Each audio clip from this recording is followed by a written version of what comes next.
Welcome to the David Spizak Show. Hey, guess what? I am David Spizak, and I'm so appreciative that you took the time to join me today. I'm absolutely delighted to introduce you to somebody I have tremendous amounts of respect for, and I'm not alone. Bill Cariss, who's the president and CEO of Holman Growth Ventures, is widely respected and revered throughout the industry, not just because of what he's accomplished, but honestly because of who he is and what he does in this world, both in the industry and out. Bill Cariss, man, it's so good anytime to see you, but thank you for taking the time to join me here. David, thank you, my friend. It is a pleasure to be with you as we just chatted before we got on air here. And I know we've had the same conversation in the past. It's just nice to be associated with great people. And I consider you one of the great people that are friends of mine in the industry. So great to be with you. Thank you. It's a pleasure. You know, I was saying, I think everybody, Bill, would widely agree that it's really difficult and in my world, in your world, impossible to carve out a minute for people that are not doing good in this world, who are toxic or political or anything else. There's just no time. However, we both agree, as many of the people that we know do, that there is no ceiling, no limit, no quota when you meet somebody who's just an extraordinarily good person. So I want to start out for those people that may not know you, Bill, have not run across you either when you were in the retail side, leasing side, or any other aspect of Holman. Would you mind just starting out by just taking us in the Wayback Machine, if you will? Where did Bill Cariss start? Where did you come from? Where were you raised? And then I would love for you to go from there to how in the heck did you end up here? How did you end up with Holman? Okay. Well, way back means I've been at this for a long time, which means you don't want to use the old word, David, but let's say we're experienced and mature. We'll go with that. Well, where were you born? Let's do that. Yeah, so I was born in Northeast Philadelphia, row home. And by the way, thank you for asking that question. I love that. Dad was a mailman, got the big promotion, got the big promotion to be a postal supervisor. We'll leave all the postal jokes out of this. Worked his rear end off to support a family of four, my sister, my mom, and me. Dad never made more than $44,000 a year. We joke about that, but still retired at 55, which you can do that if you are disciplined and save and all those good things. And, you know, Dad also, maybe this is where I got my work ethic from. Dad would get up early, deliver mail down in, if you're familiar with Philadelphia, Frankfort, Kensington, which is a kind of a rough and tumble area. That's my roots. And then come home, take a quick nap, and then go either umpire a high school baseball game or referee college or high school soccer game, made extra money doing that. Mom was a medical secretary, so figured out how to make it work when my sister and I were in school. So came from, very... it's very blue collar. Very blue collar Philadelphia. Collar. I don't know if we were quite under the poverty level back then, David, but I never knew it. I never, lacked for anything. We could barely afford one car, but boy, just had a wonderful family upbringing. Mom and Dad are still alive. Dad turned 90 this year. Mom is 88, and just amazing people. Again, work ethic. I don't know if you can learn that or it's just in DNA. I'll let somebody else figure that out. But, Mom and Dad are just workers. They're involved. They're givers. And, really, if there's a couple of people that have had a big impact on me, obviously Mom and Dad. We'll talk about Joe Holman in a little bit. Massive impact on my work career, becoming a type of person, a human being that would be successful in this world and respected and admired. So anyway, went to high school there in the city, and then went to college. Air Force Academy for 1 year. I was going to be a pilot. Yeah, I don't think you knew that part. I didn't know that. Pilot qualified going in, 6 months in, eye exams, and short version of that story, couldn't be a pilot anymore with astigmatism. So hung in there for a year, decided, my career might be a little stunted, not having wings on your chest in the Air Force. So went to another undergraduate school called Messiah College in Harrisburg, PA, played soccer there. And why Messiah? Why Messiah? I had been accepted there. Friends went there. I was a big high school soccer player, and some of the upperclassmen from high school were there. So it was one of those ones like, oh my goodness, the academies can be a bit difficult. I thought this is just going to be a lot of fun. I studied hard, worked hard on a bunch of things, but had 3 great years of, a lot of great friends that I still keep in touch with. So graduated from college, wasn't even graduated yet, like all good industrious business people to be, started sending resumes out at Christmas time and spring break. Got an offer before I graduated from this company called ARI, and never forget, I went for the interview, and then afterwards I had a couple of job offers. They weren't very high pay back then, David. It was $16,700 a year was my first job. I was offered $21,000 from another company, but I just thought that this company, ARI, there was something about it that I just thought, wow, really like these guys. So took the job, and that was 41 years ago. There's so many things I can grab onto there. Number one is I couldn't help but think of the great Jim Rohn, one of my favorite people and speakers of all time. And, he famously said that we become the average of the 5 people that we hang out with the most. Well, clearly we hang out a lot with our parents. So if we're so blessed to have both a mom and a dad, first of all, in a family, that's big. That's a very huge blessing. And then to have 2 people that you didn't just hang out with, but you learn through osmosis or just watching them. Maybe it's DNA, like you said. Who knows exactly how that works? But it's undoubtable, irrefutable that you sit there and you watch your dad day in and day out, get up, go to work, do the route. And guys, everybody out there, what is it? The rains, the sleet, the snow. What is that mantra of post people? Like, basically your mail's coming, right? Short of I don't know, catastrophe or world war, the mail's going to show up. And so he gets up and he does that every day, spring, summer, fall, winter. And at the same time, you got your mom. And, at that time, blue-collar neighborhoods, my mom worked, in the 70s and 80s. But in the 60s, it was rare to see a mom going to work. But you had your mom get up, go to work. Your dad comes home, goes to another job after he hangs out. Some of that clearly had to rub off on you in terms of just showing you without telling you, what it takes to be successful. And so that's one thing that I just got out of that too. These friendships, Bill, that last a lifetime.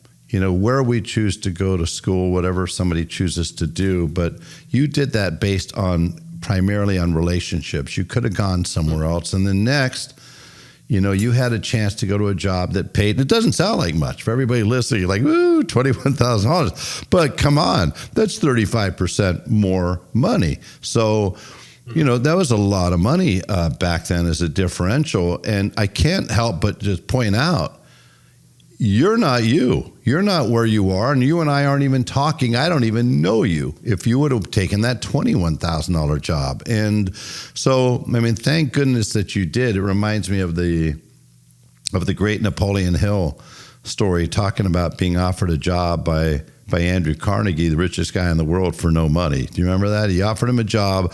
I'll introduce you to everybody. I'll pay for your travel. I'm not going to pay you $1. And Napoleon Hill famously said, can you imagine? You're getting offered a job by the richest guy in the world for no money. He took that job, Bill, and everybody knows what happened since. So it's just interesting, isn't it? The decisions that we're faced with at a young age literally reverberates today. When you went to work for Holman, which is a incredible organization, iconic, legendary organization. I don't know if everybody knows everything about Holman. Holman, most people may know Bill as a retail automotive group, but they also have a rather significant leasing company, don't they? Yeah, and correct. So if you go back to when I hired on, We were so proud that we had 48,000 vehicles under lease or management. Today, we have 2.2 million vehicles under lease or management. So we've grown just a bit. Yeah. So we are quite large. We compete at the highest levels against Element, which at one point we were the largest fleet management company in the world. I think it was for about 3 weeks. And then Element became a combination of GE and PHH, for those of you who know fleet. And then obviously what happened with the whole private equity, somewhat of a roll-up, if you will, with Wheels and Lease Plan and Donlen. So we're third largest right now, but we are we compete very strongly against all of them. So the fleet management business is the largest of our businesses now, David, from a profitability standpoint. And our three businesses, just, to level set, are most people know us for our dealership group. So we have 59 rooftops, 77 franchises. That started 101 years ago with a single point Ford store. Our fleet management business is our largest by profitability. And then one of the fastest growing business we have is our manufacturing and upfitting business, where we have 11 truck plants around the United States. So we actually do upfitting of other people's bodies and parts, truck bodies and parts. And then we manufacture some ourselves, and we're growing that business as well. So that started very, very small and humbly, and that is growing tremendously. So, yeah, put it all together, we're, 9 and 9 are the numbers right now, 9 billion top line, 9,000 full-time employees. Hopefully, by the end of 2026, we can say we're at 10 and 10. We just continue to grow. So, yeah, it's come a long way since I've been with the business, to say the least. You mentioned Joe Holman. And as I touched on, obviously, you got so much from your mom and dad, on whether it's work ethic, how to treat people, right? Putting your head down and doing what the right thing to do is in furthering your career. When did you first meet Joe, and how did Joe impact you, in terms of your early career and your professional career? Yeah, so I got to meet, anyway, I still call him Mr. Holman. So it's funny because he was always like, "You call me Joe." And I said, "Boss, I'll call you Joe on the golf course. But, at work, I always call you Mr. Holman." So just out of tradition, I'll call him Mr. Holman. But I met him early on, obviously. We would probably 2 years in, I met Mr. Holman and got to know him a little bit better just as I progressed through the organization. So I knew him just from seeing him at events, and every once in a while, maybe playing at a golf outing with him or something like that, but didn't really start to get to know him. I got to know him extremely well when I was made the president of our dealership group. And David, it was, I figured it out one time. I spent for 18 years of my career, over 50% of my working hours, I was with Mr. Holman. I was in a review meeting, a factory meeting, a breakfast, a lunch, a dinner, something, his office, my office, over 50% of the time. So talk about having a front row seat to just a great leader and a great human being. I had that opportunity. And so, to answer your question more directly, people have said more is caught than taught. Well, that is exactly how Joe, Mr. Holman, taught me and taught many of us. I can't remember, I don't know, maybe once or twice in all those interactions where he said, "Bill, I'm going to teach you something now." Like it was never that. It was just conversation. And quite honestly, it was more him asking questions than making statements. If I had to put the numbers on it, for every statement he made, easily 12 or 13 questions. Wow. And it was just this intellectual curiosity, but also just his way of, in a gentlemanly way, but a competitive way, making sure I knew what I was doing. Like, well, what do you think? And what about? It's just amazing collaboration from a leader and a business owner like that, which quite honestly has formed my leadership style in a huge, huge way. So, yeah, I feel so blessed. I mean, people have said to me like, "Oh my goodness, like you had 18 years of front row seat." And I said, "Yeah, it was pretty special, to say the least." I didn't know this either.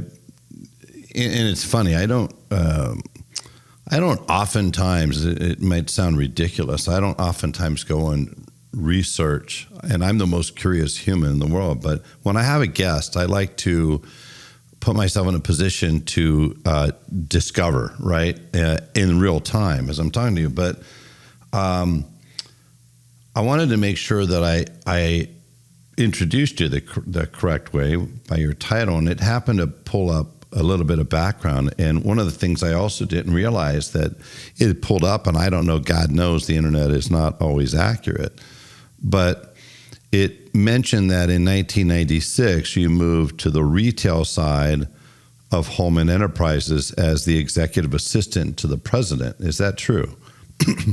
It is. So, and that's 12 years in. 12 years in. Yeah, correct. Yeah, so it was, titles back then were a little wonky, but so I had, prior to that, I was on the fleet side, and I had spent first year and a half in an internal kind of, customer service training role. And then I was moved to the West Coast, Southern California, regional manager of our Seattle office. So when I came back, the conversation was, look, nothing is a guarantee in retail. Everybody's got to prove themselves, but we think you've got a big career, young man. We need board leaders in retail. Would you consider doing this? And we think it's going to work out really well for you. So when Mr. Holman says those words to you, and Mindy was there too, and I was like, yeah, I think I'm going to take that. So the question was, there was a gentleman named Jack Cobb, who was the president of all of Holman at that time. And so Jack said, Bill, you're going to work directly for me. You're going to be called my executive assistant. That was like a title that we had back then for people like me who were like 30-ish, 31, 32, whatever. And like, you knew you were going somewhere, but that was kind of like your title while you learned a lot of different things. So I did that. I spent a little bit of time just getting to know retail just by sitting in a bunch of meetings. And then part of those 5 years with that overall title, I worked in retail. So my first real job in retail was new car manager at Holman Lincoln Mercury. Remember Mercury's, David? I do. We had one. We had a Mercury Cougar. There you go. Yeah. There were some great products with Mercury. But anyway, that was kind of a legendary, iconic store for Holman right here near headquarters. And like Mindy's husband, Frank, he was a new car manager there. There's been a few others of us that went through that role. So anyway, that was how I learned retail. I was a new car manager, and then I was the assistant GM at that store. And then we bought 2 Ford stores within 11 months of each other. And I went down and ran the first one and then ran the second one for short periods of time. So basically 4 years of that executive assistant was go out and learn the business by selling some cars, appraising cars, jump in the F&I box, jump, back in the service drive. It was a 5-year executive training program, if you would, which was just invaluable to, my ability to be able to run those stores. So, Bill, when did you transition out of the retail side of the operation? I remember, as you know, I had the reporting platform Reverse Risk, and Cooney was a client of mine in the Northwest. I'm sitting here in my office in Oregon, and Cooney's right up the road. You have this place, phenomenal place. If anybody's wandering through Vancouver, has nothing to do, and can manage to stop by and get a visit at the quote unquote the garage, which is Cooney's headquarters, corporate headquarters, accounting office, where Laura Carlson, if I remember the name, was there. And Laura Carlisle, wonderful person, brilliant. Yeah. But just a remarkable organization in its own right. And you guys had the opportunity to acquire that great organization, Cooney.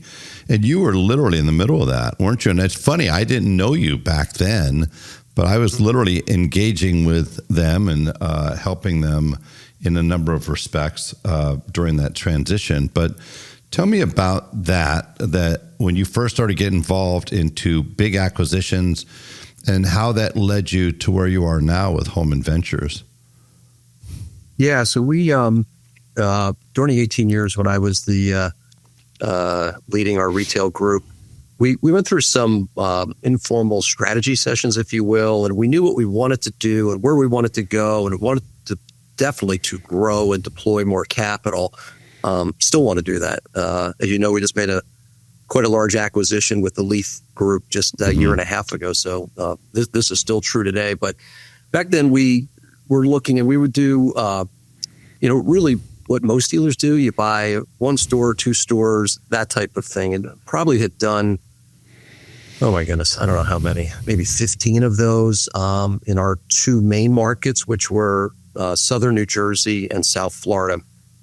And it's a lot of work doing acquisition. And we started thinking, like, what if we were to buy a group, and what would that look like? And there wasn't a lot of that going on. I mean, obviously AutoNation had done a bunch. There were some, but there wasn't a lot of like 15 store acquisitions for privately held groups. So we started thinking about it, and then lo and behold, as all good things in life, and you alluded to this, most of the great things in my life start off with a relationship with a good person. And the Cooney acquisition started off with a relationship with Greg Goodwin, who was the CEO at the time, and Laura Carlisle, and two just amazing people. I still speak with Greg. Just 4 or 5 months ago, I was just with him out in Scottsdale. He's got a home in Vancouver, Oregon, but he's Vancouver, Washington, sorry, but also in Scottsdale.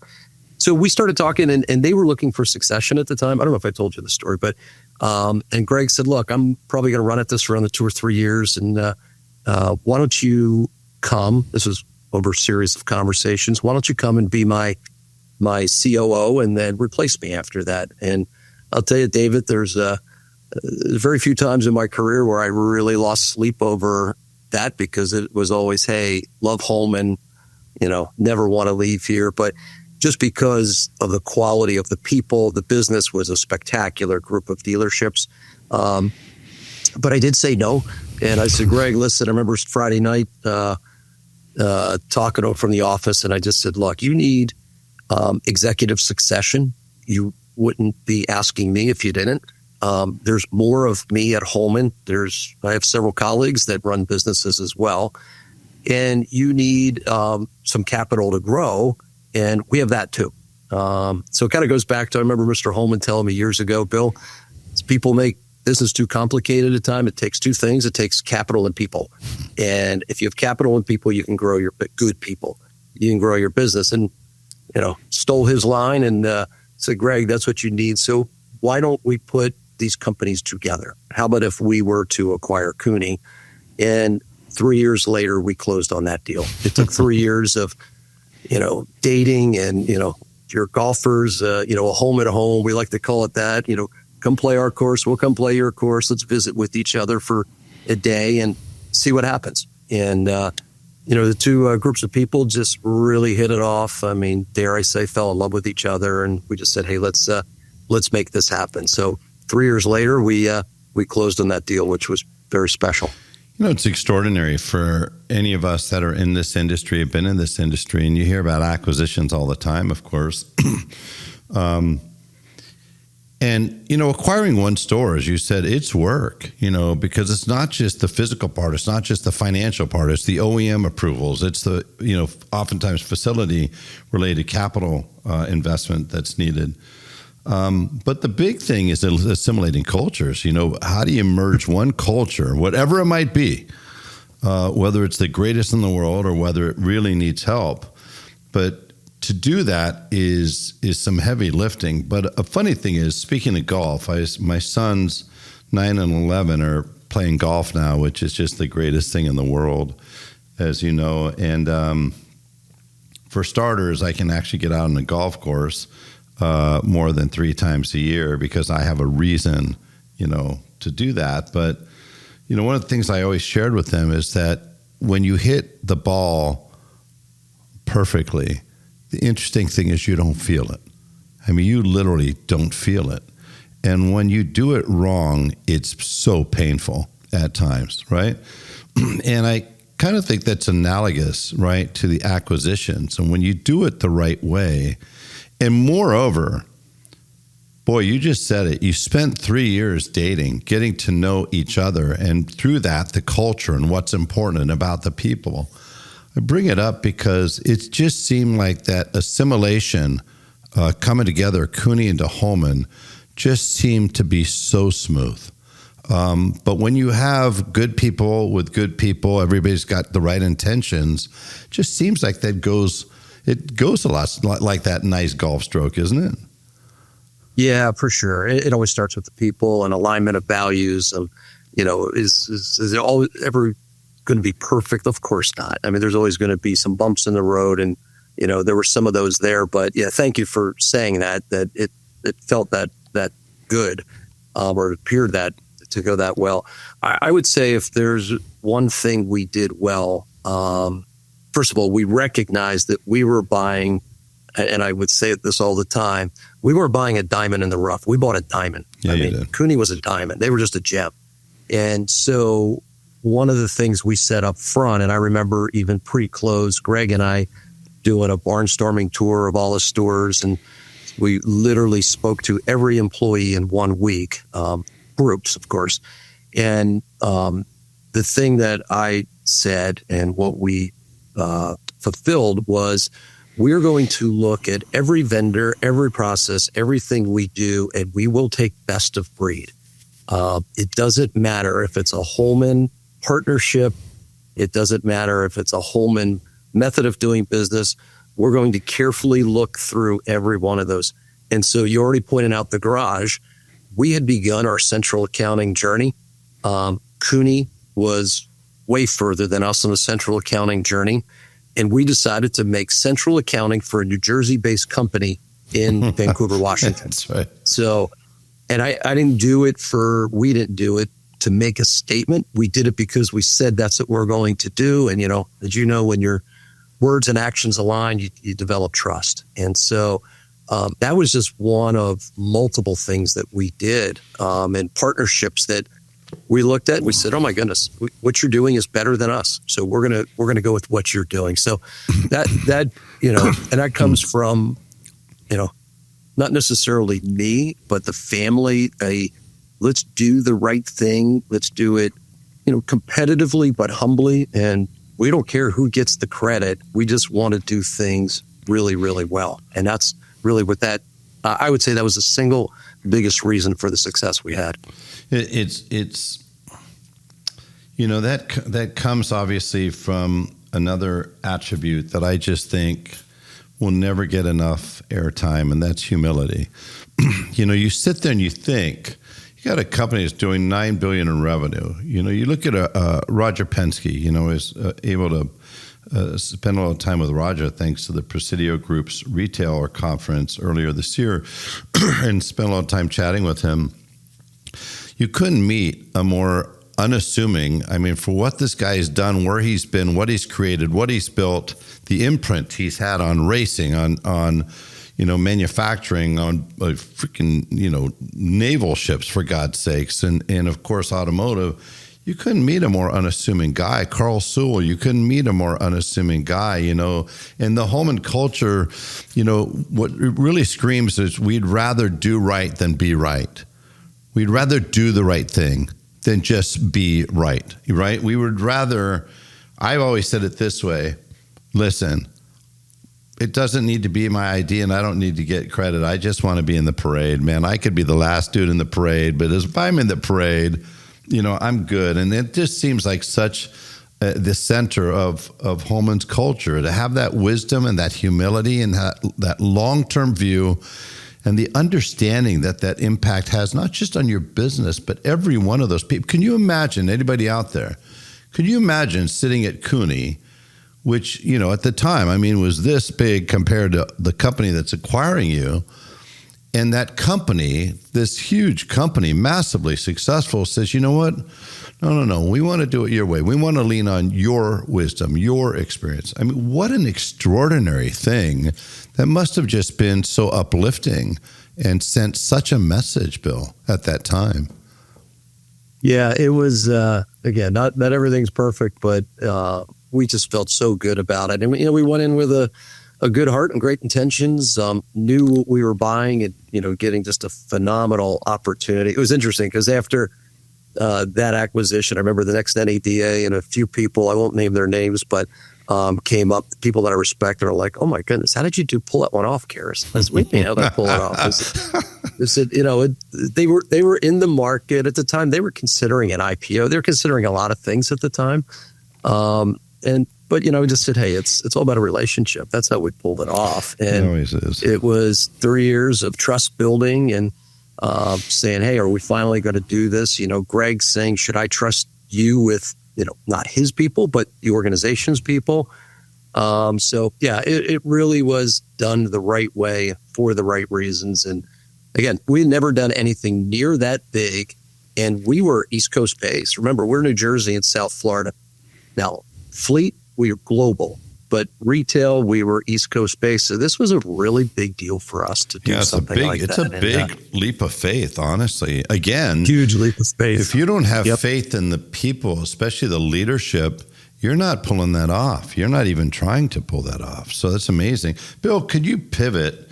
You're president and CEO of Holman Growth Ventures. And when did that take place? And I'm interested in this conversation because so much of what you've touched on already are things that you readily deploy today with that side too. Relationships, for example, you're not going to do what you do in terms of capital investments or acquisitions. Investments in innovators or anything else without the relationship behind it. And I just wonder, first of all, when did that happen? And what is it that you pull from your previous experience in retail and at ARI that you still use to this day at Holman Growth Ventures? Yeah, so it really began 10 years ago. And a lot of people said, Bill, what a great vision. It wasn't my vision, to be really clear. Talk about giving credit. It was Carl Ortel, who was now he's just recently retired from Holman, but he was our CEO at the time, good friend of mine, my boss at the time. And he said, hey, man, I think we're just coming out of a big strategy. And we do like 6-month strategies, outside facilitators. And I remember he brought me to his office. He goes, look, we need to make sure that we remain relevant for generations to come. When you're privately held, you don't think in decades, you think in generations. And I said, got it, agreed. So keep talking. He said, Bill, I don't know what we're going to call this. I don't know exactly what this looks like, but I just know that we need to create a group that's going to invest in things, build things, technology, disrupt ourselves, find out what's going on out there, existential crisis. Are dealerships going to be dealerships of the future? It seems like that every 10 years we have something that comes along that, the agency model, direct to consumer with EVs, all these things that take place. Some people think, we know the Amazon people pretty well, that could be an existential crisis. So what should we be doing in the future? So he said, listen, you're the guy that has all the relationships. You worked in fleet, you worked in retail, pretty much anybody in the business. And this is going to be relationship driven and knowing our business as well. So he said, tell me what your title is going to be. You get a bunch of number one draft picks from the company, like build your team, tell me what you want to do. And quite honestly, David, I don't know if I was crazy, but I said, I don't know if I want to do it. He said, because it's funny.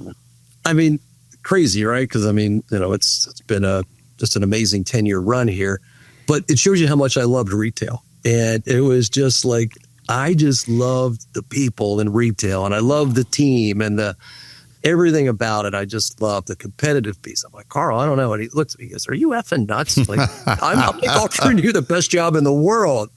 And so anyway, here we are 10 years later, but definitely relationships is a big part of it. And I'll tell you, a couple of other relationships that were very, very helpful. The people at Cox were great in the beginning. They had a business called Cox New Ventures and got to know, and we're a huge user of their products, both in fleet, imagine how many vehicles we send to Manheim, and also in retail. So I got to know Sandy Schwartz really, really well. I got to know Joe George really, really well. I got to know a lot of these people well. And we started doing some things together with Cox. We bought into a JV called Flex Drive, which we ultimately sold off to Lyft.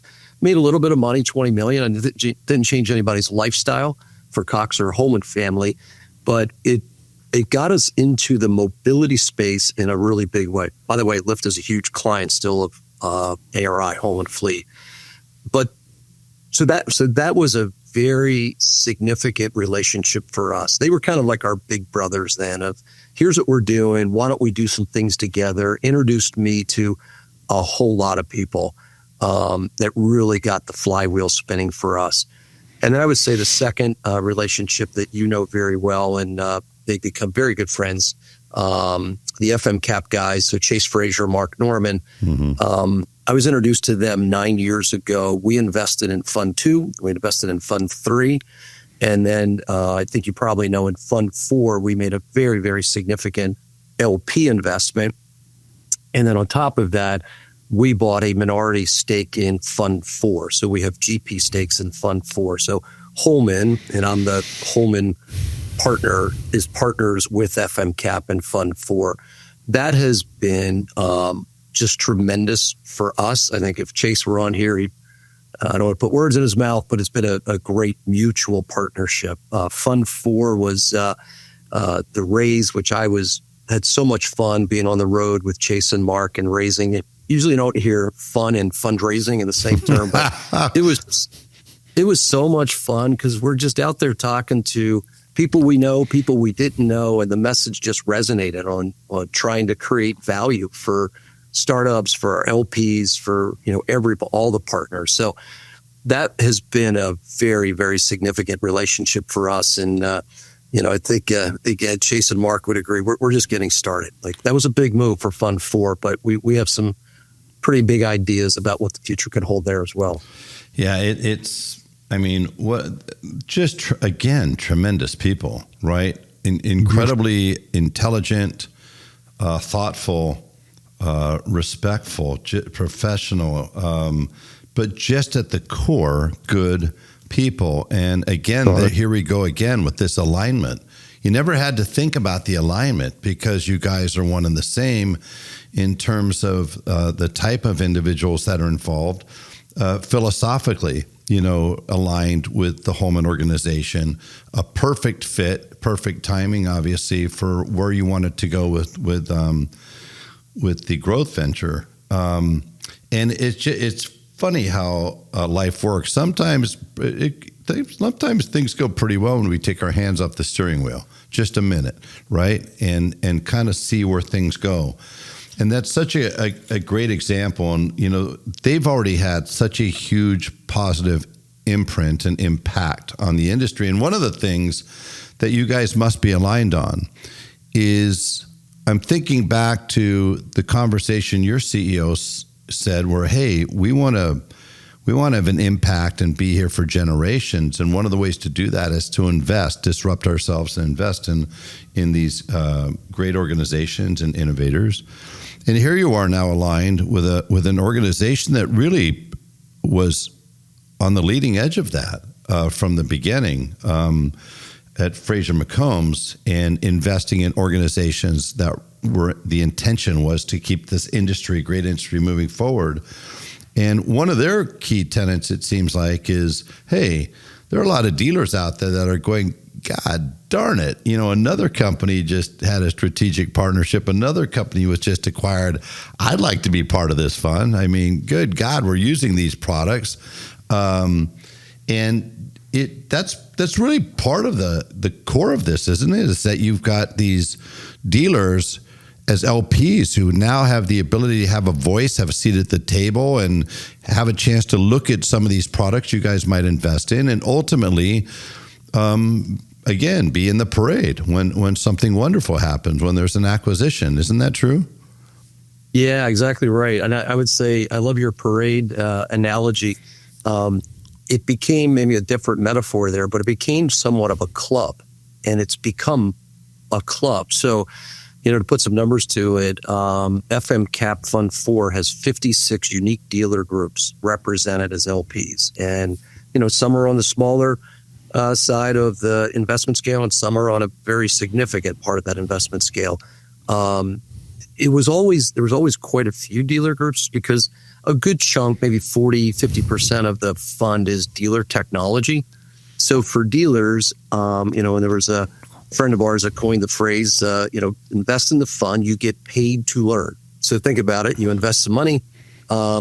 We have, tomorrow, there's a dealer advisory council call, and we'll be on for over an hour with 2 startups. And we talk about what we're doing with those 2 startups. Are we investing in them? Are we using them? So the fact that we have this massive sandbox, if you will, that we can call, and it's not just all Holman dealerships, but we'll call somebody else and say, like our good friend Fred Beans is in Fund 4, and they use a company called Axle. You're probably familiar with it from your past and what you've built, David. And so they'll talk about how they're using Axle, and we'll talk about how we're using Treehouse. And so it's kind of this really, it's a club where you can learn. And, our goal is to return, we've got to do this, but our goal is to return mid-teens or greater IRR. So the bringing together within an advisory board, we meet quarterly for the advisory board. This dealer advisory council is monthly. Yeah, it's kind of this club that came together, which is really fun to, help us kind of shepherd that club. Yeah, it's amazing. Well, let's transition now, if you'd be so kind, into the Emerge event, Engage. I always get that flipped around. Emerge. Yep. Yeah. I thought it was Emerge, but you have Emerge 2025 coming up very quickly in Miami. Would you mind just letting us know, what was the impetus for that? How did that originate? And what is it your hope when you guys created that event? You're bringing together innovators, thought leaders, investors, startups. What is your hope? I was just at the Presidio Group's event last week, and Brody, Keith, Jason, George, they do such a good job at that event. And you guys bring a different take, different slant. But what can anybody expect who's going to that event? And for those that aren't going to be there, give them some reasons why they're probably going to have some serious FOMO next week. Yeah, I think you're exactly right with that. So, and yeah, by the way, Brody and Jason, Keith, George, they're all really close friends. They do an amazing job. So kudos to them. We start off with Emerge. This will be our 4th year. And we started off, and we've really kept true to why we started it, which is we just want to convene the top thought leaders in our businesses. And dealer tech is a piece of it, but think beyond dealer tech, go into different forms of ownership. Mobility was always the word, but mobility, transportation. I think we are at Holman. We've spent 3 years quietly, maybe not so quietly, looking into the robotic space, AMRs. We have a panel that's going to do just robotics and what's going on there. How is, companies like Amazon, warehouse management, what is going on in that space? We have Stiefel, who's obviously well-esteemed investment bank, will be there talking about current state of transportation and freight. Little different than dealer tech, but everything in and around the greater automotive transportation space.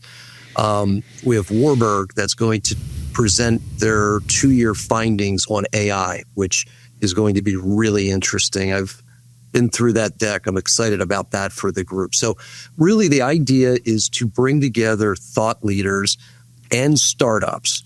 So we have over 40 unique startups that'll be there. We have 35, I believe, unique investment companies. Most of them are VC related. So all the VCs that of in our space, and CVCs. Our good friend Terrence from CarMax, he'll be there. I always have to put Terrence on stage, one of my favorite people in the business. So we'll have an investors panel, which is always one of the best ones. Like, what is going on? We have Chris Stallman from Fontanalis and Chris Thomas from Assembly Ventures, some great thought leaders that'll be on that panel. So the idea is, let's bring people together. Holman doesn't charge for it. We happily foot the bill for this because we just want to bring together all the players in our space. Will deals get done? Deals begin to be done at Emerge. For us personally, corporately, it's an opportunity to give back to the industry. That's a big part of it. But also it's pretty good for our deal flow and our visibility in the business as well. Put it that way. It doesn't hurt to put maybe a little more luster on the Holman brand. We always meet new people ourselves. And then the last piece I would say, we'll have 40 or 50 Holman family and execs that'll be at the meeting. And it's just a great way for them to see firsthand what our group, the relationships we have. There's been some aha moments like, oh my goodness. I'm thinking we invested in a company called Gaddick, and some of our people didn't quite fully get Gaddick until they came in, presented, and then we happened to have a dinner with them that night. When God will say, wow, that was quite the evening. And, we've invested pretty handsomely in Gaddick, and they're returning very handsomely to us. So hopefully that gives you a little idea of what's going on. But we'll have, I think we have 11 or 12 dealer groups represented. Some of our close friends will be there as well. So it's not necessarily a dealer tech panel. Dealer tech focus, but there will be dealer technology in the room. But it is interesting because, and you've said this at least a few times, I think, as we've been talking, but most people in our industry will always think in terms of retail automotive. Holman is about transportation and mobility. Correct. We don't know where retail automotive is going, but we know mobility is going to be here for decades or centuries to come. What form? I don't know. At some point, we're all going to be jumping into our flying cars or into our spacesuits or whatever it might be. It might be a different form of mobility. We might be leasing, financing, buying, renting, subscription, like Flex Drive. I don't know. But at the end of the day, somebody is going to want to go from point A to point B. And organizations built for the future, built to last, are going to make sure they're there for however somebody wants to handle mobility. Is that a fair statement? Yeah, very fair. So, I'll point to another panel. We're doing a panel on robotaxis. And we have our partners at Lyft who absolutely, they already have some cars like Uber, Waymo, all of that, all of those companies. We fully intend to do fleet management for autonomous vehicles, but it's going to look very differently. So we have one of their Lyft's partners who actually service autonomous vehicles. So think of cleaning them and, washing and fueling or charging, whatever it might be. So there are companies that are focused on just that, that we work with because we work with Lyft. So what does it look like to do fleet management for autonomous vehicles, knowing that it's not for fleets, it's actually consumers. It's ride hail, right? So, you have to think about that because we always say, what is the transaction? Who's the owner of the vehicle? Is it a lease? Is it a subscription? Is it a purchase? Who's going to own these autonomous vehicles? We're spending a lot of time, and we have for the last 3 years, thinking that through. So there's a good example of future meets today of fleet management. All right, Bill, before I cut you loose, and I want to be respectful of your time, but there's another side of you that I've had the opportunity to get glimpses of from time to time. Of course, we're on opposite coasts, so to speak, so I don't get to hang out with you nearly as much as I would like to. But you've got a sign over your left shoulder, and there's nothing to me that is accidental about that sign. Today is a good day to do good. And we've spoken about, hey, Holman would rather do good, right, or do the right thing than be right. We've spoken about your past, your upbringing, the impact on your mom and dad. And by the way, can I just say this? It may sound preposterous to some people. Regardless of what age we are, my mom is going to be 89 in a few weeks, end of November. And I'll be 66 in a couple weeks or so. There's never going to be an age that I don't want to make my mom proud. Would you agree with that? I mean, you're lucky enough to have your mom and dad here. We think about wanting to make our parents proud when we're young, wanting to get their attention. I did well. Maybe I got good grades, maybe whatever. I did something on a science project. But, we're all very lucky if we know people in our lives that we want to make proud. Do you agree with that? 100%. Yeah, always. And I would also just flip that too. It's nice at our age to be able to be proud of your parents also, right? Yes. I mean, it kind of flips a bit. So yeah, you have both sides of that. And I'll be quick to point out, I say this all the time. I just said that literally 2 nights ago to my son, Jackson, the older one. I said, listen, we're talking about, transition. He's 11 and, your things are changing. And so he was verbalizing things that were important to him. And I said, listen, I'll tell you what, I'll raise you, you raise me. Mm.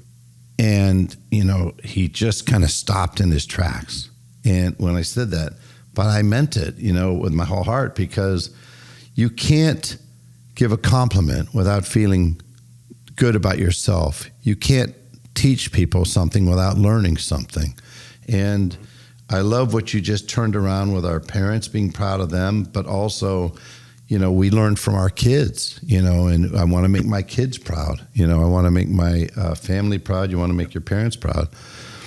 Man, it's got to make you feel good, Bill, anytime that you're involved with something on the philanthropic side. Anytime you have the rare opportunity to uplift somebody, to have some kind of a positive impact. I'm curious, I'm guessing it's your parents, of course, but where did that drive come from? That to give back on your free time. You mentioned your dad used to do it, make extra money, but guarantee you he also loved being around those kids and doing something with those kids. But for you, where did that come from? This interest and desire to be involved philanthropically, and maybe not just donating money, but volunteering your time. Yeah. Well, again, a lot of it came from my parents. So my dad on his vacation would take 2 weeks and be the camp director of a boys camp. A lot of inner city kids would go up to the Appalachian Mountains. And so he would take 2 weeks of vacation and do that. So mom and dad were just always giving back. So they were so generous with their time in so many ways. Always, the house was always open. Somehow mom always, if I brought 2 friends or 5 friends or, back then there was paper boys. If the paper boy came and he needed a hot dog for dinner, like it was just come on in. So that definitely was a big framing. And then, I think David too, not to get too existential here, but, faith has had such a big part of my life too. Same. And it's knowing not to take yourself so seriously, because there are people that need things more than you do. There are people that are more important, as important as you get, as wealthy as you get. There's always another level.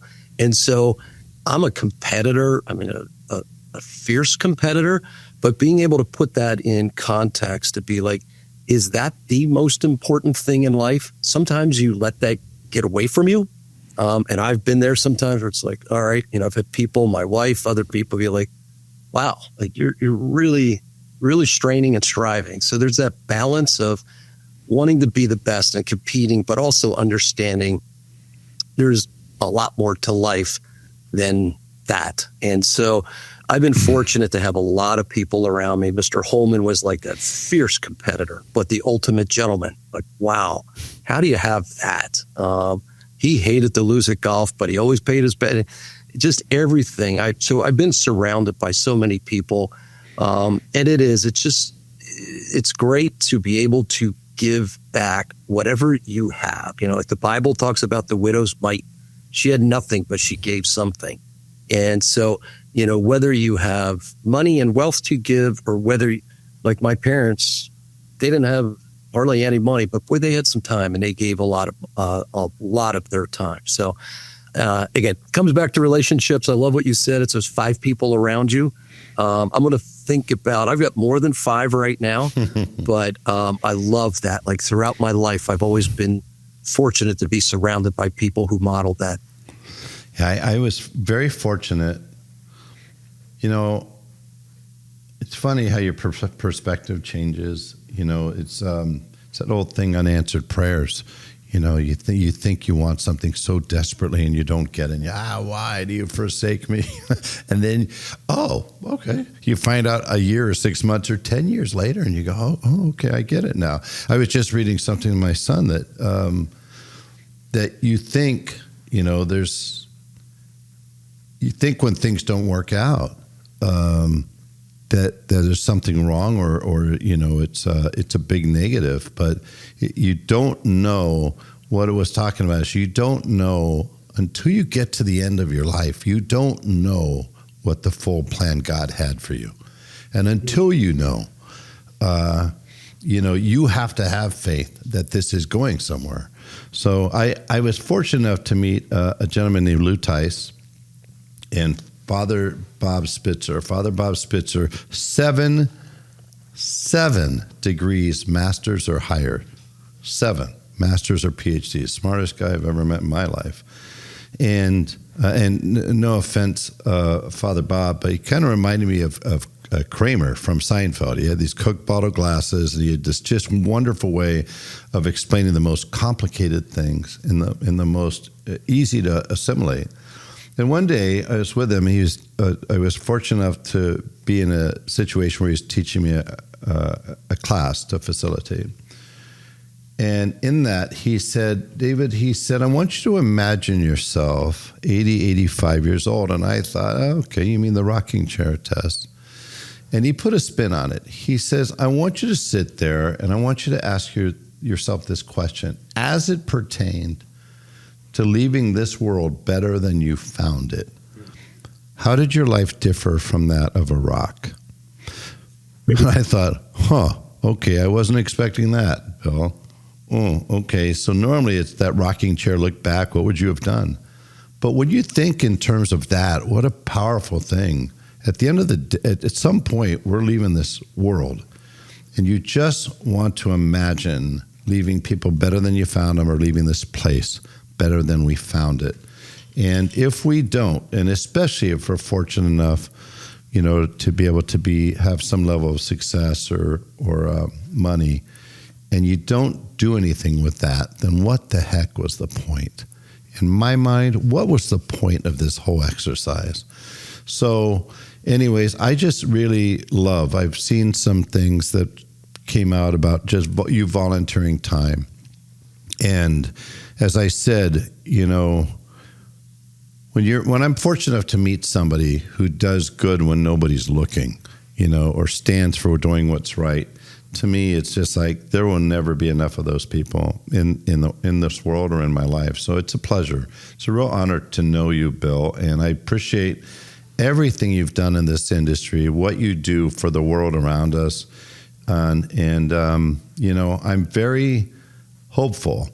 I feel really good when you've got companies like Holman, and you've got you in the growth venture, and you've got great people like Chase and FM Cap, and so many of these other wonderful people we know who have this passion for wanting to drive this industry forward in a way that's going to allow dealers and everybody in the industry, their associates and their families, to continue doing well. So I want to thank you for taking the time to join me.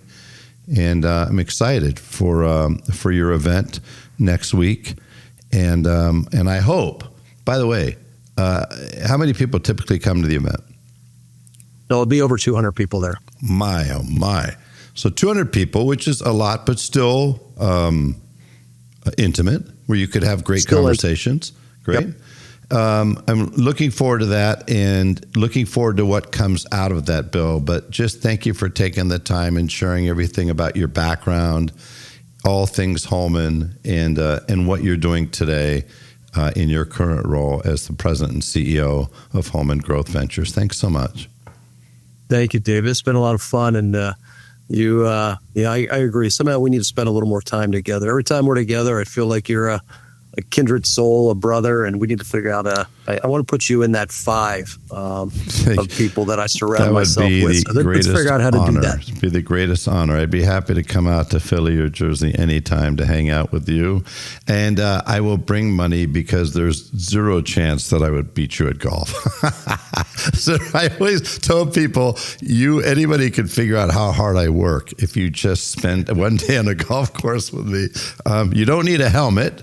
It's not that bad. There will be no insurance claims forms, but I absolutely will make a contribution, a donation to the Cariss Venture or Growth Fund, if you will. I love it. Thank you. Appreciate it. I look forward to that. Thank you, David. For this everybody, has been great. For everybody who's taken the time to join, you can go to davidspizak.com and learn more about Bill, his background, and more about the Holman Growth Ventures and the Holman organization. I want to thank you for taking the time to join us. I hope you had just even close to as much fun as I did. Please take the time to share this episode out to people interested in where we're going and learning more about the Holman Growth Ventures Fund and the Emerge Conference. And I will look forward to seeing you all next time on the David Spizak Show. Thanks so much.